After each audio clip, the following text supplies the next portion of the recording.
2021ஆம் ஆண்டு கேரள சட்டப்பேரவையிலே ஒரு விவாதம் நடக்கிறது. எதிர்கட்சிகள் அமளி செய்கிறார்கள்.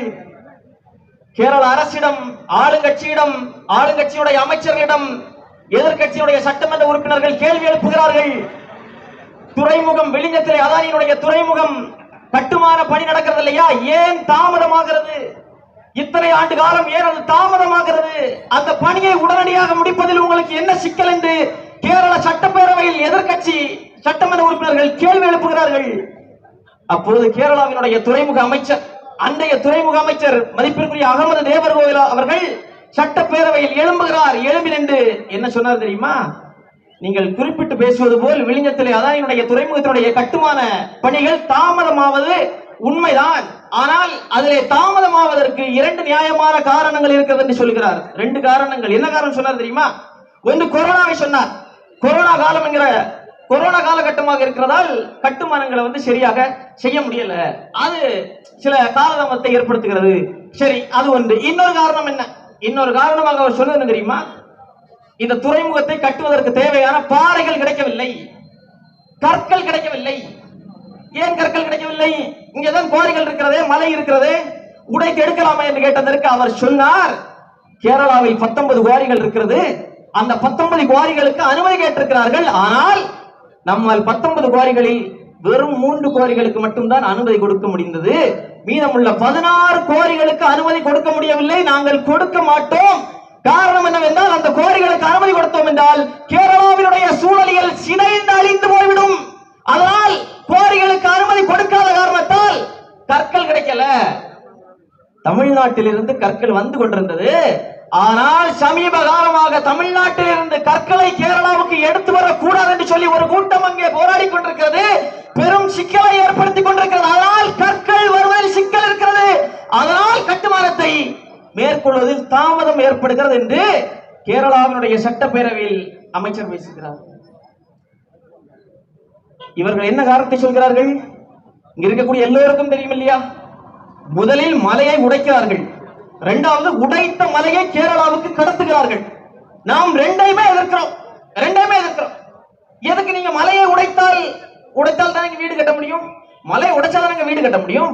வீடு கட்டணும், பாலம் கட்டணும், ரோடு போடணும், கல் எங்க இருந்து கிடைக்கும்? நியாயமான கேள்விகள் என்று சொல்லி கேள்விகள் எழுப்புவார்கள். நாங்கள் ஏற்கிறோம், வீடு கட்டணும், பாலம் கட்டணும், ரோடு போடணும், சரிதான். மலையை உடைத்துதான் போட வேண்டுமா? மலையை உடைக்காமல் போட முடியாதா? எங்க ஊர் கன்னியாகுமரி மாவட்டத்துல எல்லாம் மலையே இல்ல, மலையை காணல. நான் இங்க தென்காசிக்கு வருகிறப்போ அப்படியே எனக்கு கன்னியாகுமரி மாவட்டத்தில் பயணம் செய்தது போன்றே இருக்கிறது. தென்காசியில பயணம் செய்யறப்போ மற்ற தமிழ்நாட்டுடைய மற்ற மாவட்டங்களுக்கு செல்கிற போது அந்த உணர்வு இருக்காது. ஏன்னா அவ்வளவு பச்சை பசுமை போர்த்திய செடி, மரம், செடி, கொடிகள், காடுகள், மலைகள் இருக்கிறது. அங்க முடிச்சுட்டான். இங்கேயும் கிட்டத்தட்ட முடித்து விட்டான். நாங்க என்ன சொல்றோம்? வீடு கட்டணும், பாலம் கட்டணும், ரோடு போடணும், சரிதான். குளிப்பாறைகளில் குறிப்பிட்ட அளவு சூழலியலுக்கு எந்த விதமான பாதிப்பும் இல்லாத அளவிற்கு தரைக்கு கீழே இருக்கக்கூடிய குளிப்பாறைகளில் சூழலியலுக்கு பாதிப்பு இல்லாம எடு. மலையை உடைச்சுதான் உனக்கு வீடு கட்டணுமா? அப்படி மலையை உடைத்துதான் உனக்கு வீடு கட்டணும்னா 50 லட்சம் டன்னுக்கு மேல கற்கள் இங்கிருந்து மலையை உடைத்து அதானியுடைய விழிஞம் துறைமுகத்தில் கொண்டு கொட்டி இருக்கிற அதை எடுத்துட்டு வந்து வீடு கட்டு, எங்கள்கிட்ட கேட்டு போனியா? நீ இத்தனை ஆயிரம் லாரிகளை கொண்டு போயிட்டு இருக்கிற எங்களிடம் கேட்டுட போன நீ இப்ப எங்களை கேட்கிற வீடு கட்டுறதுக்கு எங்க போறது? அதான் நாங்களும் சொல்றோம். இங்க இருக்கக்கூடிய வளங்களை எல்லாம் உடைத்து வரைக்கும் கேரளா கொண்டு போறேன்னா இன்னும் ஒரு 5 ஆண்டு காலம் கழித்து 10 ஆண்டு காலம் கழித்து நான் வீடு கட்டுவதற்கு, ரோடு போடுவதற்கு, பாலம் போடுவதற்கு என்ன செய்வேன்? என் பிள்ளை என்ன செய்வான்? இதை கேட்கணுமா இல்லையா? கேரள அரசால் தடை செய்ய முடிகிறது, குவாரிகளுக்கு அனுமதி கொடுக்க முடியவில்லை, தடுத்து நிறுத்துகிறான், அவருடைய மலைகளை பாதுகாக்கிறான். தமிழ்நாடு அரசால் முடியாதா? தமிழ்நாடு அரசு நினைத்தால் செய்ய முடியுமா? முடியாதா? முடியும். செய்ய மாட்டார்கள். ஏன் தெரியுமா? கேரளாவினுடைய அமைச்சர் பேசினார் சொன்னேன் இல்லையா சட்டமன்றத்தில், அதோடு நிறுத்தல, இன்னும் ஒரு செய்தியை சொன்னார். நாங்கள் தமிழ்நாட்டின் அதிகாரிகளிடம் பேசியிருக்கிறோம், நேரடியாக போய் சந்தித்தும் பேச போகிறோம், அவர்கள் நமக்கு நல்ல முறைமையில் உதவுவார்கள் என்று பேசுகிறார். பேசி முடித்ததும் அகமது தேவர்கோவில் கேரளாவுடைய அதிகாரிகள் வருகிறார்கள். வந்து தமிழ்நாட்டுடைய பொதுப்பணித்துறை அமைச்சர் மதிப்பிற்குரிய ஏவா வேலு அவர்களை சந்திக்கிறார்கள். இந்த கோரிக்கைகளை வைக்கிறார்கள். எங்களுக்கு தங்கு தடையின்றி இந்த மாவட்டத்தினுடைய, இந்த மாநிலத்துடைய மலைகளை உடைத்து தாருங்கள், அங்க நாங்கள் கட்டுமான பணிகளை மேற்கொள்ள வேண்டும் என்று. ஏவா வேலு என்ன தெரியுமா சொன்னாரு? நாங்கள் உங்களுடைய நியாயமான கோரிக்கைகளை எல்லாம் நாங்கள் எங்களுடைய முதலமைச்சரிடம் எடுத்துச் செல்கிறோம் என்று சொல்கிறார்.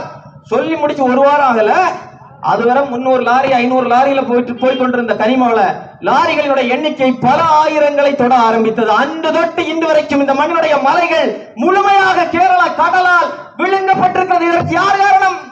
இதற்கு யார் காரணம்? இங்க எனக்கு முன்னால் பேசிய அண்ணன்கள் சொன்னார்கள், கேரளா மானமுள்ளவர்கள் அங்கே ஆளுகிறார்கள், மானமுள்ள மக்கள் வாழ்கிறார்கள் என்று சொல்லி. நான் எனக்கு அந்த கருத்துல உடன்பாடு இல்லை. மானமுள்ள எவனும் தன் வீட்டு கழிவுகளையும் குப்பைகளையும் பக்கத்து வீட்டில் கொண்டு கொட்ட மாட்டான். மானமுள்ள எந்த அரசும் மானமுள்ள எந்த ஆட்சியாளரும் தன் வீட்டின் கழிவுகளை தன் நாட்டின் குப்பைகளை பக்கத்து நாட்டிலும் வீட்டிலும் கொண்டு போய் கொட்ட மாட்டான். அங்க ஒரு மானங்கெட்ட அரசு, இங்க ஒரு ஈனங்கெட்ட அரசு, ரெண்டு அரசும் சேர்ந்து வேலை செய்யலாம். நான் சொல்கிறேன் பெருமக்களே, நேற்றைக்கு கம்யூனிஸ்ட் கட்சியினுடைய இந்த மாநிலத்தினுடைய தலைவர் மதிப்பிற்குரிய ஐயா அண்ணன் சீமான் அவர்களை அவர் உச்சநீதிமன்ற நீதிபதி இருந்து தீர்ப்பெல்லாம் சொல்லி அண்ணன் சீமான் அவர்களுக்கு எதிராக அறிக்கை எல்லாம் வெளியிட்டார். இந்த கம்யூனிஸ்டுகளிடம் நான் கேட்கிறேன், இத்தனை ஆண்டு காலம் இந்த மண்ணினுடைய மலைகள் உடைத்து நொறுக்கப்பட்டு கேரள கடலில் கொட்டப்படுகிறது இல்லையா? ஒரே ஒரு முறை எதிர்த்து பேசுகிறீர்களா? உங்களுடைய சக தோழர்களுடைய மானக்கெட்ட ஆட்சி தான் இங்க நடக்கிறது. அவர்கள் தானே செய்கிறார்கள். இதை குப்பையை கொட்டுறது யாரு? உங்கள் கம்யூனிஸ்டுகள், உங்கள் காமரேடுகள் சேகவேராவும் பீடல் கேசாவும் உன் வீட்டில் உள்ள குப்பையெல்லாம் பக்கத்து வீட்டில் கொண்டு கொட்டலாம் சொன்னார்கள். என்ன கம்யூனிஸ்டுகள்? நீங்கள் மானங்கெட்ட கம்யூனிஸ்டுகள். நான் சொல்கிறேன், இந்த கனிமவள கடத்தல் இருக்கிறது இல்லையா, இந்த மண்ணினுடைய மலைகளை உடைத்தாங்க நொறுக்கி கடலிலே கேரள கடலில் கொண்டு கொட்டுகிறார்கள் இல்லையா, இந்த கனிமவள திருட்டு என்பது கேரள கம்யூனிஸ்டுகளும் தமிழ்நாட்டு திராவிடர்களும் கைகோர்த்து திட்டமிட்டு நடத்தக்கூடிய பச்சையான திருட்டு. நீங்க நினைச்சிட்டு இருக்கீங்க திமுகவும் கம்யூனிஸ்ட் கட்சியும் தமிழ்நாட்டில் கூட்டணி வைத்து தேர்தலை சந்தித்துக் கொண்டிருக்கிறார் என்று. இல்லை, ரெண்டு பேரும் கூட்டணி வைத்து திருட்டு செஞ்சுட்டு இருக்கிறான். இவன் இந்த மண்ணினுடைய மலைகளை எல்லாம் திருடி அவனுக்கு கொடுக்கிறான். அவனுக்கு தெரியும் இது திருடப்பட்ட மலை என்று தெரியும். தெரிந்தே திருடப்பட்ட பொருளை ஒருவன் வாங்குகிறார் என்றால் அவன் எவ்வளவு மானங்கெட்டவனாக இருப்பான். இதை ஏதாவது ஊடகம் பேசுகிறதா? தலைப்பு செய்தியாக்குகிறதா? ஒரு நடிகை ஒரு வீடியோ போட்டா அதுதான் அன்னைக்கு முழுக்க பிளாஷ் நியூஸ், பிரேக்கிங் நியூஸ், முழுக்க அதான் செய்தியாக இருக்கிறதே.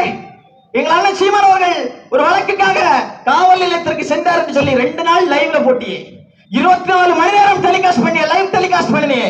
இந்த போராட்டத்தை பற்றி ஒரு செய்தி போட்டதுண்டா? சீமான் காவல் நிலையத்திற்கு செல்கிறார் என்று பேசிய ஊடகங்கள் சீமான் இந்த மண்ணினுடைய மலைகள் உடைத்து நொறுக்கப்படுவதை கண்டித்து ஒருவரும் பேசாத போது ஒரே ஒரு ஆண்மகனான சீமான் சென்றார், தென்காசிக்கு சென்று இந்த மண்ணினுடைய மலைகளை பாதுகாப்பதற்காக சென்றார் என்று ஒரே ஒரு ஊடகம் போட்டதா, செய்தி போட்டதா? இந்த நாட்டை இந்த சமூகத்தை சீரழிப்பது வேற யாருமே இல்லைங்க. ஆட்சியாளன் சீரழிக்கிறான், அவன் சீரழிப்பதற்காகவே பிறந்தவன், அவன் அதைத்தான் செய்வான். அதை விட இந்த மண்ணையும் மக்களையும் இந்த சமூகத்தையும் சீரழிக்கிறது தெரியுமா? இந்த ஊடகங்கள் எதை செய்தியாக்க வேண்டும் என்று இந்த ஊடகத்துக்கு தெரியாதா? நான் ஒரு செய்தி பார்த்தேன் சமீபத்துல, இந்த தேநீர் கடைகள்ல போடுவோம் எல்லா பத்திரிகை செய்தி, தலைப்பு செய்தி, அதுல பாக்குற ஒரு செய்தி போடுறான், நடிகையின் குளியல் வீடியோ வெளியாகி பரபரப்பு என்று. சத்தியமா போட்டாங்க. இது ஒரு செய்தியா? ஒரு முதன்மையான ஒரு பத்திரிகையில் வரக்கூடிய செய்தி, நடிகையின் வீடியோ வெளியாகி பரபரப்பு. என்ன பரபரப்பு எனக்கு புரியலையே. இந்த செய்தியை தலைப்பு செய்தியாக வெளியிடுவதன் மூலமாக தமிழ்நாட்டு மக்களுக்கு இந்த பத்திரிகைகள் சொல்ல வரக்கூடிய செய்தி என்ன? சின்ன குழந்தைங்க பார்க்கும் அந்த செய்தியை, பள்ளிக்கூடத்துல பார்ப்பான் அந்த செய்தியை, கல்லூரிகள் படிக்கக்கூடிய பிள்ளைகள் பார்ப்பார்கள், குடும்பமா போறவன் பார்ப்பான், சின்ன சின்ன பிள்ளைங்களோட குடும்பமா நடந்து போறவன் பார்ப்பான்.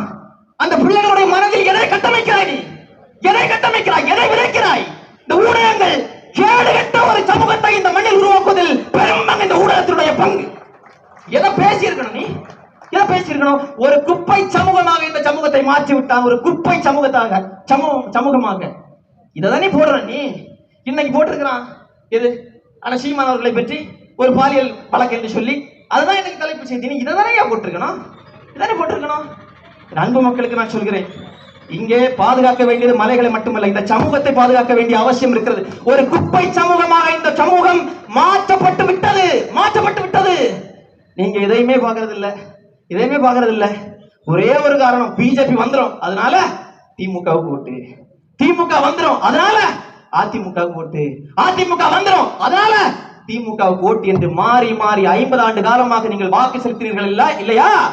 இந்த ஆட்சியாளர்கள் இந்த சமூகத்தை சீரழித்ததை விட இந்த ஊடகங்கள் இந்த சமூகத்தை சீரழித்ததை விட பல மடங்கு அதிகமாக இந்த சமூகத்தை சீரழித்தது யார் என்றால் இந்த சமூகம் இவர்களால் சீரழிக்கப்படுகிறது என்று தெரிந்தும் மறுபடியும் மறுபடியும் இவர்களுக்கு வாக்கு செலுத்திக் கொண்டிருக்கக்கூடிய நீங்களும் என்னுடைய பெற்றோர்களும் என்னுடைய உடன் பிறந்தவர்களாக நாம் தான் செய்கிறோம். எனவே நண்பு மக்களுக்கு சொல்கிறேன், போதும் போதும். ஏதோ அண்ணன் சீமான் அவர்கள் பேசுகிறார், மண்ணை பேசுகிறார், மலையை பேசுகிறார். மண்ணும் மலையும் பாதுகாக்கப்பட வேண்டிய ஒன்றுதான். இது எல்லாவற்றையும் விட இந்த சமூகம் பாதுகாக்கப்பட வேண்டும். நாளை நம்முடைய வீட்டு பிள்ளைகள் வீட்டை விட்டு வெளியே வர முடியாத ஒரு சூழல் உருவாக்கிவிடக் கூடாது. பள்ளிக்கூடத்துல பிள்ளைங்களை ஆசிரியரை சிதைக்கிறான், நீ தெரு தெருவோ பாலியல் சார்ந்த செய்திகளை மட்டுமே கொண்டு போய் திணித்த என்றால் இதுதான் நடக்கும்.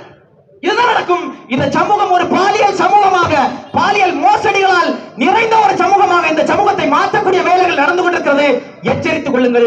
நம்ம வீட்டு பிள்ளைகள் நாளைக்கு தலை நிமிர்ந்து சுதந்திரமாக பாதுகாப்பாக நம் வீட்டு பெண் குழந்தைகள் நடமாட வேண்டும் என்றால் இந்த அயோக்கிய கட்சிகளை தூக்கி வீசிவிட்டு இந்த மண்ணுக்கும் மக்களுக்கும் உறுதியாக இருந்து இந்த சமூகத்தில் ஒரு மாற்றத்தை ஏற்படுத்த வேண்டும் என்று களத்தில் இருக்கக்கூடிய எங்கள் அண்ணன் சீமானுடைய கரங்களை வலுப்படுத்துங்கள். நன்றி, வணக்கம்.